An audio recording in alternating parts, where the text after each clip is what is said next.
Good morning and welcome, folks. It is Wednesday, the 30th of March. I am Flat Cap Callum and I'm hoping you're all very, very well.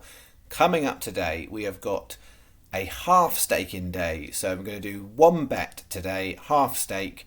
Before we do that, we'll do the review of yesterday. But I've also got two extras today. I have got the golf, so it's the Valero Texas Open. So I've got some golf bets coming up. I've also got an anti-post each way Nationals Lucky 15 is what I'm going to call it. So we've done a few each way bets on the channel with okay results so far. We had First Street Betfair Hurdle placed at 16 to 1.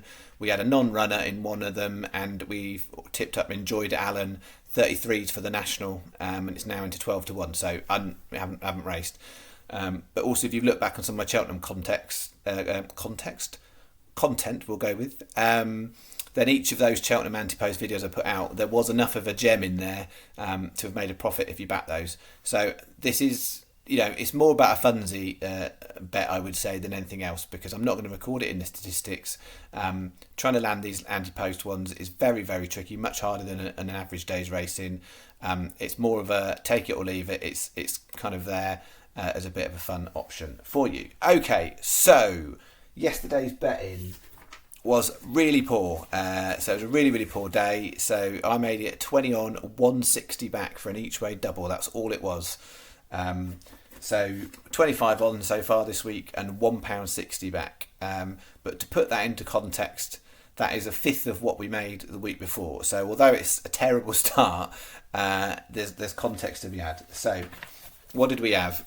This bet, disappointing. The first leg here, Creative Power. There was two horses in the race with the same trainer, both unraced, and I am annoyed. So that didn't place. And then we had Amazing Emma, won out the placings on Sky Bet, so didn't get that. Machine Learning was really disappointing, and Here and Now was disappointing. So nothing on that one. We then had bet. I've just chopped it down there now. Where have we got it? Bet 2. Bet 2, Misgathering wasn't as bad as 100 to 1 shot, but wasn't close enough. Free Part went from the front and faded. Nellie Murphy looked like it was actually could have done all right, and then something happened to that. It stumbled near the finish, and Paris, Texas was poor. So no joy on that one.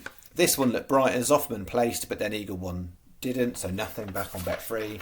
And then Bet 4, 2020 placed, Premier Detroit placed, albeit fourth. I'm not sure how many of the bookmakers were paying. It's one of those ones where a lot of bookmakers started off paying 4. There was non-runners, and it might have only been Sky Bet in the end who paid it. I'm not sure. And then Tributo was really, really disappointing. I really liked that horse, and it ran an absolute stinker. And then Diamond Jill was poor too. So 160 back from that. So really was not a good day in the Flat Cap Callum office. Those of you who've been watching regularly, you perfectly understand this is how it works. I lose on more days. So those days like yesterday are probably twice as common as days when we win, like we did over the weekend. We won on Saturday and Sunday. The channel was existing 11 weeks. That's the first time in the history of the channel we ever won on Saturday and Sunday consecutively. So there's some context to be had, and that is why I'm always saying to you, betting consistently. Yesterday I had a real nice feel for a couple of horses, didn't come off. Other days I've had that and it does come off, and that's why I am never wanting to try and promote too much over anything else to get people too excited. So I'll try and flag when the value is there, but I'm less likely to flag when I particularly have a nice feel for it.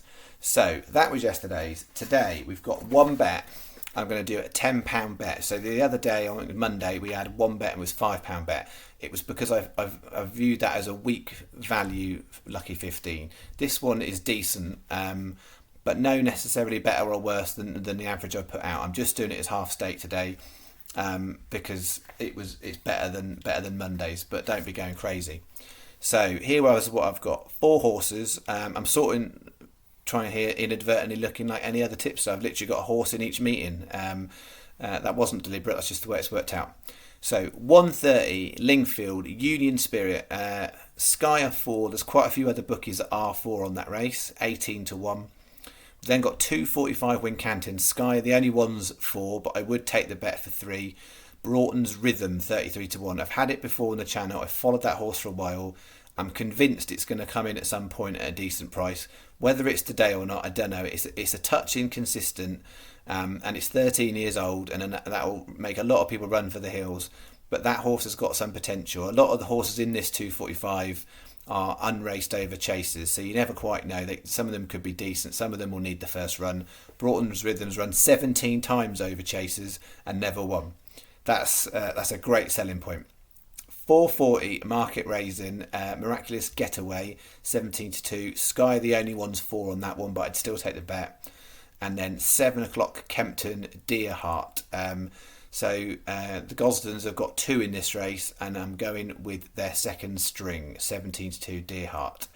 30p each way, lucky 15, and we're going to go big today. We'll do the 50p each way double. I could have done a single on Broughton's Rhythm because it's the one that's the most value. You can make your own choices, but what I've done for the channel is I've gone for it with the 2 bigger prices of 50p each way double.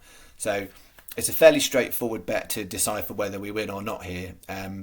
If we have 3 horses place, we make a profit. If we have 2 place and they're the top 2, we make a profit. But any other 2, probably Broughton's Rhythm and something else would actually be all right. So 2 places, unless it's the bottom 2, should actually make us a profit. 2 winners make us a profit. 1 winner might not be enough unless it's one of the top 2. You get the idea. I do have a think about this with every single bet that I put on. I think about the permutations of what we actually need in any individual bet to make a profit. What do I need? And I would normally always build a lucky 15, knowing that if any 3 of those 4 were to place, it would make profit. So for the prices I choose for these lucky 15s, I would avoid a bet where 3 placing wouldn't be enough to make a profit. And it's roughly what I would call the rule of 18. This is really, really simple maths for you. This might help some of you or not, but I've tried to make it really simple. The rule of 18 is if you add up the odds of the 3 shortest prices, do they get to 18 or not? So if you have 3 6-1 shots, 6, 6 and 6 is 18. If that's the case, what you're roughly going to know, it's not precise science, it changes for the odds, but roughly speaking, if you've got 3 6-1 shots as your shortest prices, you'll know that 3 placing will make a profit. If the lowest odds are less than that, so if it was like 5-1, 4-1 and 4-1, and therefore it'd come up to 13, that wouldn't make it viable. So when I say viable, one of the things I'm talking about, for me personally, this is not what other people necessarily do, is I want at least 3 6-1s, or the rule of 18 in a lucky 15. So hopefully that makes a bit of sense and I'm overly complicated. That is my bet for the day. All right, what we'll do is we'll do the Nationals lucky 15 and then I'll do the golf. So here is what I've got. So it's not going to be on the stats. I would bet it in the way that if you want to take it, put it in the way that we'd normally do it. Do it as a 20p each way lucky 15. The key thing here is none of these horses might actually run. So you might be chucking this money in the wind. If I quickly spin through them, Enrilla, I've been following that one all week. It's been backed in a little bit. I think that's Nicholls' horse definitely for the Scottish National. Currently on Sky Bet, it's paying 4 and it's 14-1. All of these prices are worth shopping about for and seeing what you can get in terms of place terms, particularly Grand National, because some bookies think Bet365 have gone 6th place as non-runner no bet, which is a much better place to put an individual bet on for the National than say Sky Bet, which are 5 places and it's not non-runner no bet. So Enrillo Scottish National, I like that. Topham Chase, I've gone a little bit creative here because there's only 3 Nationals this month, so in April. So we've gone the Topham Chase, which is over the National Fences the day before the Grand National. You'd be able to get this bet on with most bookies at the moment. And we've got Celebre d'Alan, 16-1. And then we've got Grand National. So in the Grand National, I've tipped up Enjoy d'Alan. It's now 12-1. The value's not there for me. So I'm not saying when we get to Grand National there, I may or may not back it. But 12-1, I'm not doing it anti-post. So I've had a look around. I was between 2, being honest. I like Freewheeling Dylan if it's going to run. It may run here, it may run in the Irish National. It's a bit up in the air. So I want to go for something that I think is going to run in the Grand National. And form-wise, at the price, Dingo Dollar is a decent enough bet at the moment, paying 5 places. So Dingo Dollar's in there at 50s. And the Irish National is by far the hardest one because there's so many horses that won't run in that race. There's so many trainers like Mullins and Elliott that chuck tons in and don't run them all. So I'm hedging my bets on Farouk de Alain. There's similar sounding names in there because he's got something else that's very similar. He didn't talk about it this week specifically when he talked about his Irish national team, but I don't worry about that sort of stuff when it comes to Gordon Elliott. Sometimes what he talks up isn't necessarily the number one horse. So I'm going Farouk de Alain in there at 20s. That's my Nationals anti-post lucky 15. All right, and then if you want the golf, here we've got the golf. I've kind of gone for a bit of a tapering system today, you'll see. I've gone 6 golfers, £6 bet this week for the golf, the Valero Texas Open. Most bookies, if you look around, are paying 8 places. Some are only 6 still, but have a look around. If you get 8 places, that's better. Sky are doing the normal thing where they're giving you a price for 8, a price for 10, price for 12.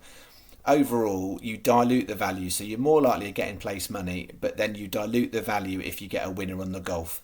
For some of the horse bets I do, I don't mind that because I'm not really thinking they've got a chance of winning. With golf, it's a little bit more up in the air. Any of these golfers could win. So I've gone Chris Kirk 30 to 1, and it's a £1 each way.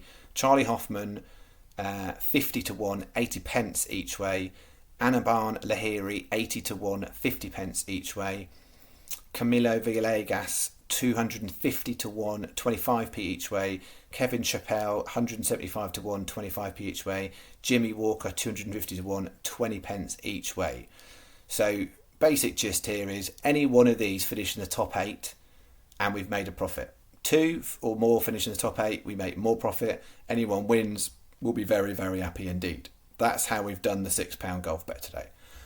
All right, so £10 normal day staking bet. We've got the additional bet there, and for the golf, and we've got the national bet. I think that's it.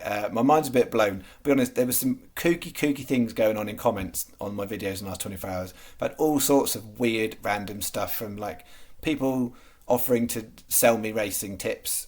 Why would I possibly want to be buying other people's racing tips? That's ridiculous. Somebody yesterday suggested, I don't know whether it was me or all of us are in the Masons by some of the things going on. I don't know. It's all a bit weird. Anyway, hopefully today's horses will be all right and this video's gone on way too long. So enjoy your day. I'll enjoy mine. I'll see you tomorrow. Tomorrow's looking a really good opportunity for some big field handicaps. So we'll see what comes tomorrow. All right. Thanks very much. Cheerio.